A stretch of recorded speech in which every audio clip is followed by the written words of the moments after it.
Hello and assalamu alaikum. Welcome to today's video. So today we're gonna look at the salary ranges in UK as per 2024 stats, and most of the things are either from based on basically the actual stats published by the government by the Office of National Statistics, and either they are referenced based on analysis done by different organization or different websites. Hopefully the reference are given at the bottom as well, but quickly let's go at it. And if you are moving to UK or you want to range yourself, either you are getting a good salary package or you want to evaluate yourself that based on your age, gender, job sector, education or region where you want to move to UK. Let's quickly go on with this. So basically in August 2024 the average earning per week is estimated to be £693 per week, and monthly wise the average salary in UK across overall UK, irrespective of the age, irrespective of the region, and the education, the average salary comes out to be £2,772 per month. So if you are taking somewhere around this per month, then it means you are as many people in UK, which comes out to be 36 pound per annum, and this is before tax. So this is basically your gross salary which is before tax, that if you are earning this one you are on the median level, you are on the middle salary. Then looking at the average monthly salary in UK based on different factors. What are those usually factors? So there are factors like age, location, experience, industry, and education. So because education, the higher the education general, you will have more salary. Industry, some industries have more salaries as compared to other, like doctor, engineers usually have slightly better salary as compared to other professions. Experience, the more the experience, the more the salary you will earn, because you are expert in your specialization field. And location, in general, London is usually the highest salaries because of the high cost of living in those locations. So the salaries in London will always be higher. Does that mean that the standard of living is higher? That's not usually the case.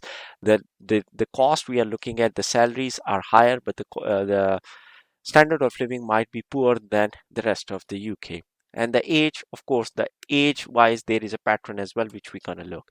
Now, looking at the median gross salaries, again, gross means that before tax. So the tax is included right now, the tax has not been taken out. So this is the average salary across all people, irrespective of education, irrespective of gender and other factors. So the best salary people usually earn is between the age of 40 and 49. So when they are in this age, then they are earning around 40,000, you can approximately say. So this is based on the statistics which are found for 2024, and there are multiple websites where you can find the statistic. Some statistic will be varying, some will be saying 33,000, some will be going to 40,000, but and the variation is because it depends on for which month you have considered the data or you have taken the annual one. But all this data is usually coming from the UK government, which is the Office of National Statistics. But based on the month they have taken, this is going to be varying. And even in some of these information which I'm showing you here, there would be some variation, because based on that analysis which I'm showing, that might be taken 1 or 2 months before or 1 year ago, and that can vary the stats. But average salary, the biggest salary is this one. Why the salary starts to decrease between 50, 59 and 60 is because this is average out, and usually in UK people start to take retirement after 50 who are planning for early retirement, and most of the people take the retirement at 60. So that's why the average salary reduce. It doesn't mean that your salary will be reducing after you cross 50. No, that won't be the case. Your salary will every year be increasing 1%, 2%, depends on what you're doing, but it will be increasing. But that's the thing, when you average out, if 5 people out of 10 have taken the retirement, of course the average value will decrease. So that's why it's showing a decrease in the value. Now, average salary by industries in general, as we know that in medicine, IT, and engineering, these industries usually pay more. Okay, and also if you compare public versus private, public sector is always less paid as compared to private, but the benefit of public is the job security is higher, and also some of the perks, the pension is higher. Some of the public sectors, what I understood in UK, are giving 28% pension. In the private pension, which is a big contribution. So you have to not look only at the salaries, but you need to compare at the full package as well. And in public, those things, the job security is quite a good one as well. So these are some of the salaries which are found based on different professions. There can be thousands of professions, but these are the main professions. And if you are looking at your kids education based on that, or you are still developing and thinking about the sector you want to choose, you're going to have an idea to get that which profession should you be focusing on. Like architects would be earning around 50K, bricklayers, mason, like labor work, they will be earning around 27. Again, these are the salary before tax, the gross salaries. And dentists 54,000. So this is an average, but of course dentists, we know that they earn in six digits as well easily. Doctor 74. If you are specialized, if you are not GP, then of course you earn more. If you are basic GP, general practitioner, you will be having lower range. But if you go on expert level specialist, then you can even earn 200K as well. So this is average. Solicitor 57, lawyers, nurses, software developers. So IT usually, that's the average one. Again, there are people who are earning 200,000, 150K as well in this one. So these are some of the professions. And just to give you an idea, if you have basic qualification, just past GCSE, and then maybe you are looking for receptionist, and then you will be having the lowest salary, which is like one of the lowest salary, like 22,000. And waiters, again, this is the base salary, then you can earn some tips on top. Then comes average salary by industries. Again, showing this is from another website. This is figures from .hr based on UK. And here you can see as well. Here the overall average, it's saying 31.5 thousand, okay, per annum, which, as I said previously, that is per my slide, it was 36,000. But as I said, based on which month the analysis was done, it will be varying. Here it's 31. In that slide it was 36. The average has increased basically as per the latest stats, but here the different departments are given. But here you can see that, okay, if you want to be the top earner, you need to target to be a financial advisor or an insurance company. And energy sector has also got quite good salaries.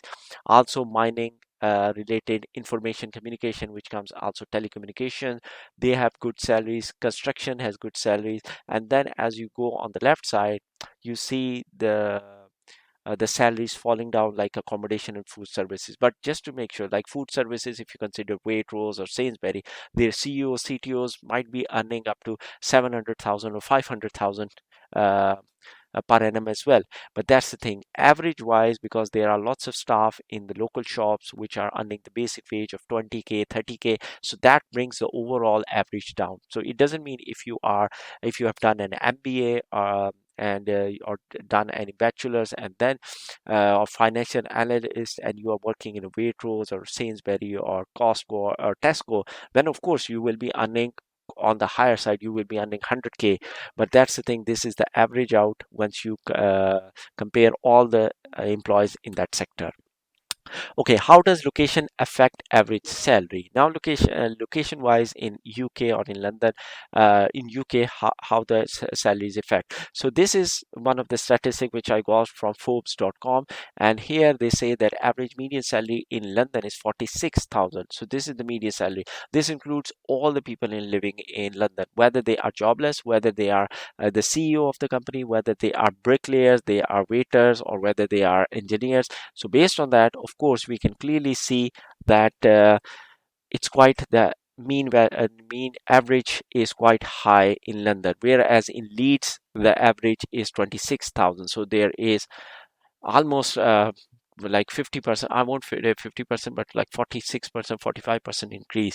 And London salaries are high, okay, for all age groups, and Scottish wages tend to be higher than those in Wales. So there is a difference in a region as well. And I've got another slide which just show and comparison. Again, these are not hard and fast rules, but that's the thing. If you are CEO, whether you are in London or whether you are in North, in Wales, or in any country, it doesn't matter. As long as you are CEO, you will be earning higher. But in general, if you have very basic education, then of course you can earn more in London. But does it make that standard of living is higher in London? No, because the cost of living will be expensive, the accommodation will be expensive, and maybe you would have a poor standard of living. So that's another topic. But if you have like a family home already in London, you don't need to pay for the housing, then of course your standard of living will be higher, because the food cost more or less is almost same everywhere in the country. It doesn't vary that much, as well as the utensil cost, the electricity cost, the basic utility cost. So maybe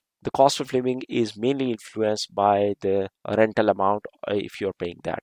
Again, and other image wise, this is from thinkplutus.com, and here you see basically on the map, and here the dark blue is the highest salary, okay, and as you go, and this is weekly salary, so weekly salary of 1120, and as you go on the left side in the light pale color, that's the least salary average. And here you can see overall every region across near to London, so they are highly paid areas. Here I think so this is Manchester is highly paid, as well as Glasgow, near around it surrounding Glasgow. So this is a zoomed area of London if you are trying to find. So here this is the London, this is the greater London, where there is Croydon, and here there is Bracknell, Reading. This is the area where I basically live. So here it is considered mediocre, where it is less than the London one. And here the core of the London is the most expensive region. And then the comparison of the average salary in UK based on education. So if you have no qualification, your monthly salary would be around 1200, which is quite less. GCSE or equivalent, if you have done, you are looking around 1500 pounds. And if you have done A level or equivalent, high school diploma, 1700, and higher education once you have done, this would be 2700. So this may be like a starting salary, or like with the initial experience of like less than 3 to 5 years experience, then you are looking at these ranges. But of course, as you grow, your salary increases, eventually you become expert, because then it's more about your experience rather than the education. Then gender pay gap. So there is still a gender pay gap. This is official statistics I've mentioned here. So there is an official pay gap, which is listed as 9.1% pay gap between male and female. That woman earns 91p for every £1 earned by man. So this is just a basic difference in the gender. And here there is more detail as well. This is from Forbes.com. You can check that.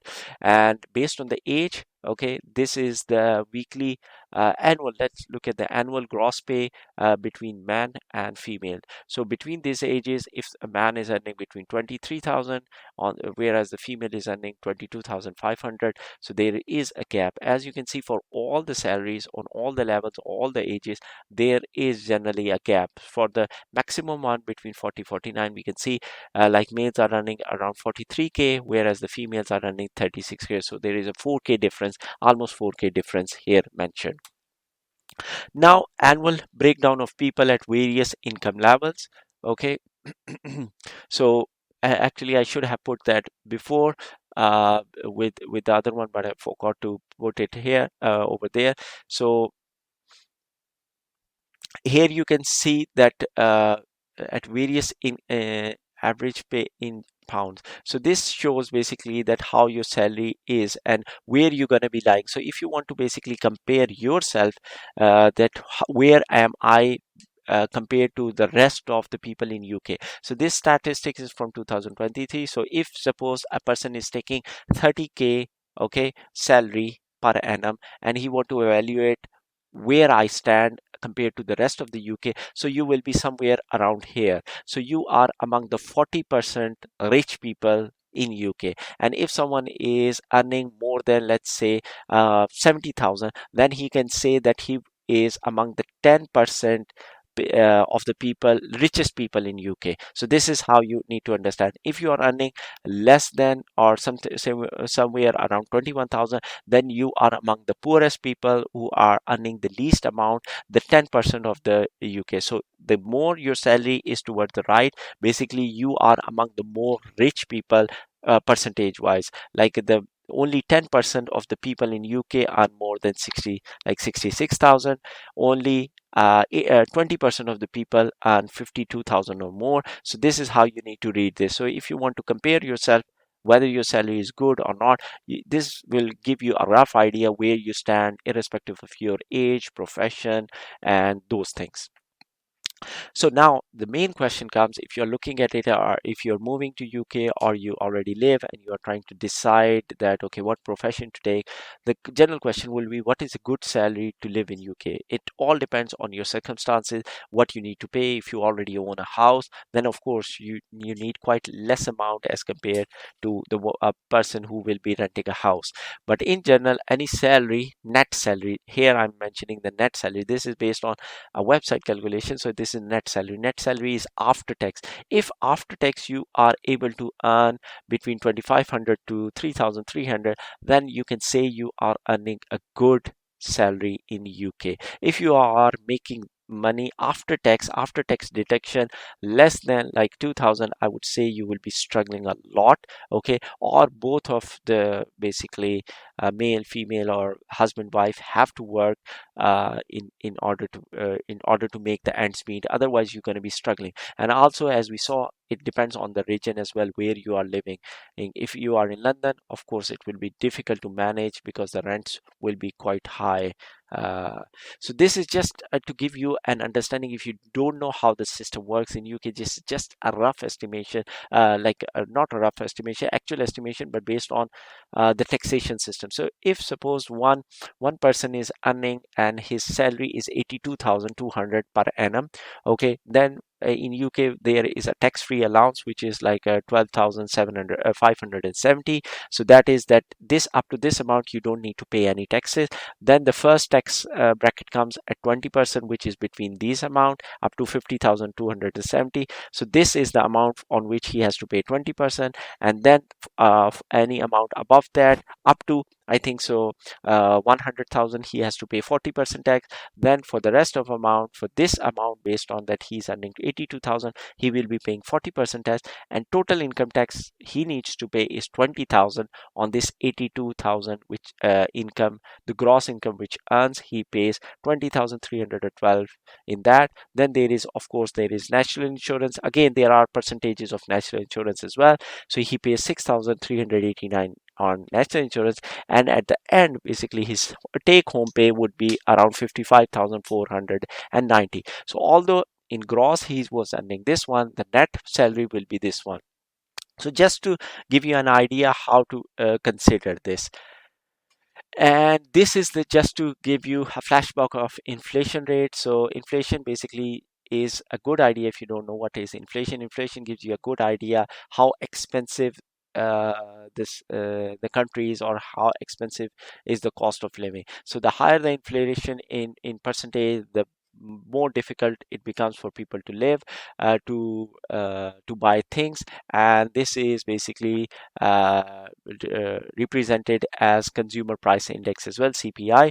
So consumer price index, which has been varying from 2017 till like 2000, mid of 2021, to around 2%. Then after basically COVID, it started rising and it touched 11.1%. But now, luckily, thank God, it's back from May 2024. It's back to 2%. But still, the cost of living is still high because not everything has gone back to normal. So this is more or less to give you an idea if you're moving to UK. If you have any question about this, what do you think that is a good salary, comment below what you think is a good salary for whichever region you live in. Or if you want to know anything, if you're trying to move to UK, let me know, and inshallah I'll try to answer that. Hope you like the video. If you like, please do subscribe and share, and if you have any comment, let me know. Thanks for watching. Take care. Allah Hafiz. Till next time. Assalamu alaikum.